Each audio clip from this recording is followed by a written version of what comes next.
Assalamualaikum warahmatullahi wabarakatuh. Pada kesempatan kali ini kita akan lanjutkan materi pembahasan kita ya mengenai fisika, yaitu kita akan mempelajari tentang gerak harmonis sederhana ya. Jadi di sini judul bab kita sekarang adalah gerak harmonis sederhana ya.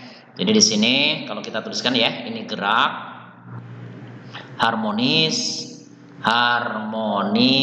sederhana.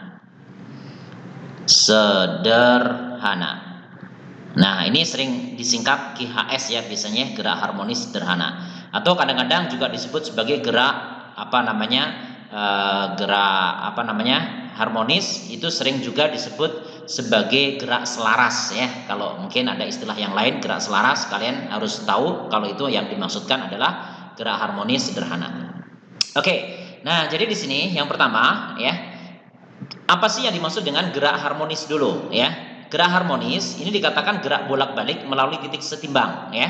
Yang persamaan geraknya itu dapat dinyatakan dengan grafik sin atau cos gitu ya. Nah, jadi itu yang disebut dengan gerak harmonis sederhana gitu ya. Nah, yang bagian pertama yang akan kita bahas ini berkaitan dengan persamaan ya. Persamaan gerak harmonis sederhana. Nah, kan tadi pengertiannya gerak harmonis sederhana itu adalah gerak bolak-balik melalui titik setimbang yang posisinya atau persamaan geraknya itu dapat dinyatakan dengan grafik sin atau cos gitu ya. Oke. Nah, jadi di sini biasanya persamaan gerak harmonis sederhana ini dimulai dari simpangan ya. Jadi kalau kita gambarkan kan begini ya bentuknya nih. Jadi kalau ke sana ini simpangan Y, kemudian ke sini ini sumbu waktu misalnya. Maka posisinya setiap saat itu mengikuti grafik sin atau cos gitu ya. Jadi misalnya kita ambil contoh sin lah misalnya ya. Jadi bentuknya seperti ini. Nah, gitu ya. Dan seterusnya. Ini tidak ada perubahan amplitudo ya. Ini sama terus. Nah, nanti di sini ada beberapa besaran. Pertama ada yang disebut dengan amplitudo. Apa sih amplitudo itu? Ya, simpangan maksimum yang ini ya. Nah, ini namanya amplitudo gitu ya. Nah, kemudian amplitudo itu bisa ke atas bisa ke bawah ya. Ke bawah juga sama nih ya. Jadi di sini min A lah misalnya ya. Jadi ini simpangan terbesar itu disebut dengan amplitudo. Kemudian juga ada yang disebut dengan perioda. Apa itu perioda? Nah, perioda itu waktu yang diperlukan untuk satu getaran. Nah, jadi ini ya namanya satu perioda. Nah, jadi satu bentuk gelombang lah ya. Ini perioda namanya, gitu ya. Nah, nanti bentuk persamaan gerak yang dinyatakan grafiknya seperti ini bisa dinyatakan dengan Y sama dengan A sin omega T ditambah dengan theta 0 gitu ya. Nah, jadi ini persamaan umumnya seperti ini. Ini persamaan GHS ya, persamaan posisinya atau simpangannya gitu ya. Nah, di sini Y itu sering disebut sebagai simpangan ya, simpangan. Sebenarnya posisi sih ini maksudnya ya. Kemudian A itu disebut dengan amplitudo atau juga disebut sebagai simpangan maksimum gitu ya, simpangan maksimum itu amplitudo. Kemudian bagian yang ini, bagian yang di belakang sin ya, ini kita sebut sebagai sudut fase namanya ya. Jadi ini theta ya, yang tadi ya omega T ini plus theta 0 ya, ini disebut sebagai sudut fase. Nah, kemudian nanti theta 0 nya ya ini kita sebut sebagai sudut fase awal ya. Ini sudut fase awal. Nah, kemudian di sini omega sendiri ya, omega ini sering disebut sebagai frekuensi sudut ya. Omega ini nilainya 2pi kalikan frekuensi atau bisa juga 2πf gitu ya. 2pi per T maksudnya. F itu frekuensi, T perioda. Kalian masih ingat kan ya yang disebut dengan frekuensi? Frekuensi itu banyaknya getaran per satuan waktu ya, per detik biasanya. Satuannya hertz ya. Sementara perioda itu adalah waktu yang diperlukan untuk satu getaran ya, itu perioda. Oke, ini omeganya bisa dinyatakan dengan rumus seperti ini gitu ya. Nah, nanti kalau misalnya kita mau dapat kecepatan ya, mau dapat kecepatan nih, maka kalian tinggal turunkan saja di sini nanti ya. Jadi nanti kalau misalnya mau dapat V itu apa? Ya tinggal dy per dt gitu ya. Kalian turunkan aja. Kalau diturunin, masih ingat kan ya cara menurunkan ini? Nanti kalau kita turunkan, nanti hasilnya adalah A omega turunan sini itu cos ya. Cos kesananya sama ya, omega T ini plus theta 0 gitu ya.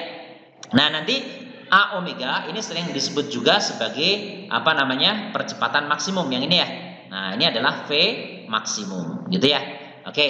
Nah, kemudian nanti kalau kalian mau dapat percepatan nih, gimana caranya untuk mendapatkan percepatan? Nah, nanti percepatan juga ini turunan dari kecepatan. Ya, nanti D V per dt. Nah, kalau kalian turunin, nanti apa nih hasilnya nih ya? Ini turunin nih. Nah, turunan dari cos itu min sin ya. Jadi nanti di sini min A omega kuadrat sin kesananya sama ya. Omega T ditambah dengan theta 0 gitu ya. Nah, nanti bagian yang depan, yang ini ya. Bagian depan itu maksud kita yang ini. Nah, ini maksudnya adalah apa namanya? Percepatan maksimum. Jadi ini A maksimum. Gitu ya. Bisa dipahami ya? Nah, sebagai contoh kita lihatlah ya. Ini contoh ada di bawah nih. Nah, coba kita lihat contohnya ya. Nah, di sini ceritanya gimana?